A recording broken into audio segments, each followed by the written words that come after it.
Don't worry, this isn't about to be a sociological or psychoanalytical deep dive into the average right-wing American voter. I'm not much equipped for the former, and I think it's too broad a topic for the latter to be any interesting. No.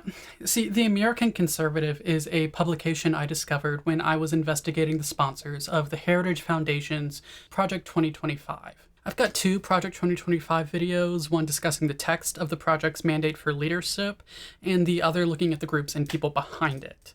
I thought perhaps it was time to spend more time with the American Conservative. It's good to get out of the good old dim sock, sock dim, dims in sock, socks on fox on blocks bubble that I'm normally in. Spoiler alert, I don't like them. 1. The good. I don't want to simply crap on the American Conservative. I don't sleep with Republicans as a matter of principle, and I'm definitely not engaging in any kinks that I find gross in the first place with them. So let's start off with a few compliments. I think there are instances of legitimately good writing in this publication. For instance, Spencer Neal's reflective essay, Steak and Company, is engaging. I like his voice, his syntax, and the way he weaves past and present through his narrative. I think it is quite well written, and I'm glad that this publication includes actual essays. The essay is a beautiful medium that doesn't get enough love, perhaps because it's commonly associated with schoolwork. There is a weird reference to Robert E. Lee at the beginning of this, though, a wink and a nudge at what they want to take away from you in reference to the tagline underneath the title. Concerning. In an article I don't like overall, and again find questionable in places, Alan Pell Crawford does hold consideration and actual compassion for the exploitation of college instructors who are not properly paid for their work. If you ever want to get depressed, look into adjuncts, their job security, and what is expected of them, as well as their pay. Bleak. In another Spencer Neal article, AI is handled with concern and compassion. Perhaps there's a certain conservative nostalgia for the legitimate hard work that goes into creation here. Neal seems to admire Miyazaki, though he seems to potentially be ceding the fight to the side of AI companies and the potential death of copyright. A melancholic longing spills throughout the essay. I don't know if Neal intended it, but I appreciate the appreciation for art and the work that it takes to make it. I've spent hundreds of hours writing and composing, thousands on my saxophone, and more. As an artist, I appreciate the underlying sentiment. The website is overall easy to navigate. It's not displeasing to the eye. Is that good enough? See, I'm a little incubus. I don't want to be good. I want to be naughty. Let's get bad. 2. The old. Well, that's an ageist segue. I may not look it, but I'm pretty old. At least I am in comparison to the American Conservative, though with my tired eyes, I might look super old right now. The publication was founded in 2002, so as of time of writing, it's only 23. It is just a boy. I suppose it has to be, being conservative and all. Easily triggered bunch. The American Conservative was launched by Scott McConnell, Pat Buchanan, and Taki Theodorakopoulos. Let's reword that slightly. It was founded by Scott, who still writes for the outlet, and 2 racists.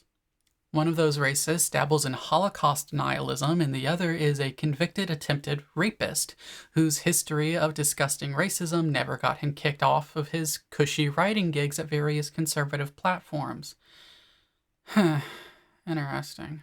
According to TAC's website, it was founded in response to the fervor for war expressed by many conservatives following 9/11. TAC doesn't seem to be much a fan of war, which I suppose probably should have gone in my the good section, but oh well, you live and learn. Their current executive director is Kurt Mills, who I suppose took over from Emil Doak, who Vanity Fair speculated might have been leading the outlet to imminent financial ruin. Its former senior editor, Sumantra Mitra, is now their director of research, and I suppose when you are working at an outfit founded by a sex pest, when you then go on to write an article running defense for the bloodthirsty, racist, homophobic, transphobic, sexist disgrace to conservatism, Pete Hegseth, you make sure not to mention the assault allegations against him either. That would have probably been inconvenient. Equally inconvenient seems to be the Constitution, as current senior editor Andrew Day longs for birthright citizen to go away, despite that pesky 14th Amendment. And, the obvious logistical nightmare that will present itself to all current citizens who have to suddenly prove proper ancestral belonging or some other such nonsense. It's a stupid position. Trump's anti-birthright executive order is unconstitutional and will be found as such. Their features editor is Spencer Neal, a placement that seems right to me, simply given his ability as a writer. Again, I quite like his prose from the articles that I've read. I'm sure that he and I disagree plenty, but we seem to be aligned on an appreciation for the art of the essay. I would like for that sort of writing to grow more popular just in general. Essays, in their personalization, tend to require a sort of reflection that I think would, in part, serve as an antidote to the so-called populist rage consuming politics around the globe. I find that rage and its instinct toward cruelty quite ugly. Speaking of, 3. The ugly. Now we are where I feel most at home. Let's start with an ugly article that talks about ugliness. After talking about how it's a sign of artistic and cultural decline that people like the works of David Lynch, going on and on about how ugly and poorly made he considers every single film and TV show, Peter Tonguette laments that those who hate Lynch, like he, are left estranged. It's only then, at the very end of an article serving as an attempted audition for Mean Girls, he says R.I.P. Left a bad taste in my mouth. I find Tonguette's entire view on art to be anti-art, anti-intellectual, and rather annoying, but that alone would be fine. There's something about ending this screed with RIP for a guy who just died that nearly angers me. This article is ugly. Also ugly and downright un-American is Tonguette's anti-dog article. He implies that the increasing love people have for their pets is too self-indulgent. Ugh. Having a pet in the White House demeans its seriousness. Tonguette, from what I can tell, is an ascetic. He's filled with despair and argues repeatedly that enjoyment is bad, especially if your enjoyment runs counter to his tastes, which are, of course, objective. He's the one who knows which artists are beneath the dignity of the Kennedy Center, after all. There is an arrogant self-absorption at play here, which would seem at odds with aesthetics, but that's only if you think aesthetics tend to actually care about their philosophy as anything other than a way to control other people. I mean, for fuck's sake, the guy thinks adults shouldn't celebrate their birthdays, but instead commemorate them in solemnity. He even seems to embrace austerity and degrowth like all of the worst leftists. In his article over tariffs, he mentions several times that it's good to do without. That is asceticism, the belief that self-denial is holy and joy, indulgence, or other such things are bad. In my anecdotal experience, it's an infuriatingly common belief, especially amongst miserable people who think the solution to their misery is to make sure everyone else is just as miserable as them. The push for ascetics is nothing more than a malignant moan. It is ugly. Bill Kaufman has an article complaining that people are not nice to Tulsi Gabbard, while also trying to make fun of them for decrying Trump's general childishness and assholery. Kaufman makes clear that he's opposed to behaving like that personally, but he's fine if it's dished out to those who deserve it. That's a popular defense of cruelty from every part of the political spectrum, and I find that defense cowardly and immoral. Cruelty is bad. Speaking of cruelty, in an article defending conversion therapy, the discredited, never successful, ever harmful practice of trying to de-gay people, something that has never and will never work, but has and continues to torture and drive people to suicide, Carmel Richardson writes of homosexuality, "The ailment itself is no longer even called an ailment. Instead, it is celebrated."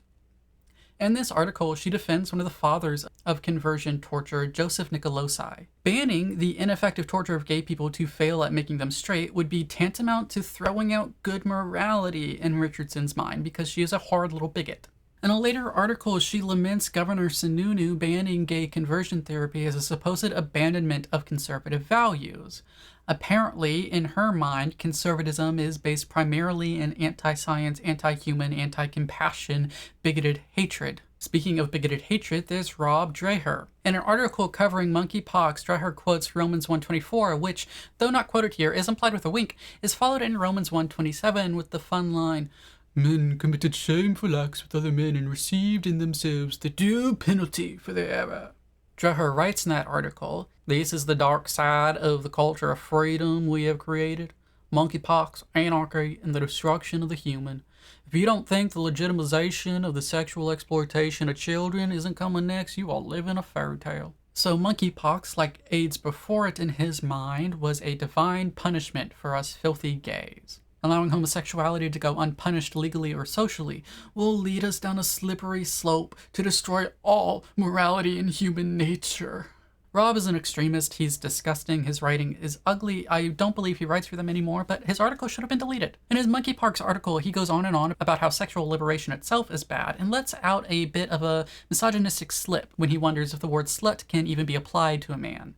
In an article talking about gay genetics, unaware of epigenetics, Dreher wonders why one might scientifically be opposed to conversion therapy. This is meant to make it seem like it's effective, like it can work, but there's no evidence of that. It doesn't. It never has. To suggest that it does, it's just opposed based on morals or politics, is to lie for the purpose of bigotry. There's no science backing conversion therapy. In an article complaining about LGBT students suing against discrimination and cruelty on Christian campuses, Dreher quotes a section in which students allege they were forced in one instance and strongly suggested in another to go through conversion therapy. But he completely blows past this because to him, no harm was actually done to any of these people. They're just all crybabies. It's no surprise then that he rose to the defense of conversion therapist Dr. Joseph Nicolosi. He pushes propaganda for reintegrative therapy, the rebrand of conversion therapy done by Dr. Joseph Nicolosi Jr., which also has no scientific backing and does not work. The writings of Rob Dreher are ugly. But hey, they're equal opportunity bastards over at the American Conservative. Josh Herring writes about solving transgender folks, by which he means conversion therapy. To him, any and all transition and acceptance is wrong. To him, no science matters. It is an evil that must be trained out of you. This is because Herring is incurious, hateful, and incapable of understanding others. Declan Leary dead names a trans woman and declares transness must be eradicated, by which, at the very least, he means it needs to be snuffed out of the public sphere. It isn't shocking, then, that the mandate for leadership, to which the American Conservative put its name, calls for the criminalization of public transness and even the acknowledgement of trans people and trans identity in all art, text, and other forms of communication. So much for free speech. For the liars. Speaking of free speech, the First Amendment does give all of us plenty of cover to simply lie, and boy does the American Conservative take advantage of that. Side note, it's slightly fun to use the title of the publication in sentences such as that one because it automatically carries a secondary meaning, meant or not, and I find that enjoyable. We're going to include lies of omission in this as well. Recall back to Miss Conversion Therapy is a Bastion of Morality, Carmel Richardson. She's written a lot about the efforts to ban mifepristone. It's an evil abortion drug in her mind, and it ought not have FDA approval. It should be illegal to ship it, and so on and so forth, blah, blah, blah. Do you think it might have a second use? Perhaps it's prescribed to people who have had a miscarriage, so as to make the resulting bodily passage more comfortable. Well, not perhaps, it is. That's what it's used for. When paired with misoprostol, this was known at least by 2019 when NPR published an article about the combination and usage, well before Richardson's article. Was she aware of this and simply lying, not caring about lessening the trauma of those who experience miscarriages? Or did she simply do no research? Which is worse for a reporter? Well, perhaps it's when you engage in conspiracy theories and insist over and over that that's not what you're doing. Like when Claes G. Ryan writes, "Yet what I have found to date gives me no choice but to conclude that in the 2020 election there was major and organized vote fraud, and that it probably stole the election." Wren blames Dominion. He points to predictive voting trends and goes, "Isn't it weird that normally this place votes for the winner, but this time they voted for the loser? It's so heckin' weird, so there must be a conspiracy." He says the conspiracists didn't win in court simply because they didn't have enough time to gather their evidence, though apparently they had enough evidence to make their conclusions and file lawsuits. And then that evidence wasn't sufficient. Seems like maybe, with the power of hindsight and the knowledge that this was all a conspiracy theory, they didn't win because they had no case. They were lying. Wren does his best to dance out of going Dominion stole the election by instead going along the lines of some people say it does, and that supports my conclusion, so. In my opinion, he does this so he wouldn't end up getting sued for defamation. His article is a conspiracist ramble. It's a bunch of lies. Let's stick with conspiracies for a moment. Peter Van Buren, in an article discussing the attempted insurrection on January 6th by a bunch of angry incompetents, doesn't flat out accuse insurrectionist Ray Epps of being an FBI agent who instigated and inflamed the attack as a deep state plot to undermine and go after Trump. He does heavily imply it, though. He asks question after question suggesting that that is the case. Was Epps an FBI agent? No. This dude gives air to a conspiracy theory, though, because it seems like he is writing for an audience of conspiracists. That would be, of course, why he also references conspiracies surrounding JFK's assassination in that same article. Speaking of the FBI, former FBI Director James Comey posted a picture with the numbers 8647. So he is saying 86 Trump. In an article, Mason Leteau Stallings doesn't flat out agree that the interpretation that it's a death threat, but it is the interpretation he gives the most credence to. The right fell all over itself to claim this was a threat of assassination. Was it? Probably not. If a person gets 86 at a bar, you either kick them out or stop giving them alcohol. You don't shoot them in the head. Isn't the more obvious conclusion that it's a call for the impeachment or other removal of Trump from office? You could potentially assume it's a call to stop serving and falling over him like some in the press do, but I find that unlikely. It's most definitely not a call for assassination. Why pretend that? Why say flat out that to 86 someone is to kill them? That's not the primary way that phrase is used. With all of this, I can't help but come to the conclusion that despite some of the nice essays present here, overall, this is not a serious outlet with serious people attempting serious reporting or writing. These are political actors looking to take advantage of conspiracists and other low-trust, low-information, easily persuadable individuals, in my opinion. Despite the few dapples of beautiful or interesting light, this is a place of ugliness. But hey, I guess right now, that's just the average way with the American conservative. Howdy, and thank you so much for watching. Like, comment, subscribe, share if you're feeling saucy. You can join me over on Patreon if you would like, wherein you'll get these videos and others early. You'll also get to have some fun behind the scenes access to some of my art projects, some more personal vlogging style content, and you'll just get to support me and we'll get to chat about art a whole bunch, which is what I love to do most. You can go over to Amazon Smashwords or wherever you get your ebooks and purchase a copy of my poetry collections, Butterfly Snuff, and A Museum of Art and Eggs, both of which are also available in paperback and hardback. I have a second channel where I'm just reading through a bunch of public domain stuff for the fun of it and through my own work, so you'll get readings of these poetry collections and some short stories and some longer form fiction when I get around to it, and some plays. And I have a third channel where I'm uploading my music and art instead of having it all clog up this channel. So go support those if you feel like it. That content, a lot of it will also be getting uploaded early to Patreon. So if you want all of my stuff in one convenient space, Patreon is the place to go, which would be really cool of you, you know? I hope you have a fantastic day. Do not be rude in the comments. Do not go and harass anybody. And I will see you next time.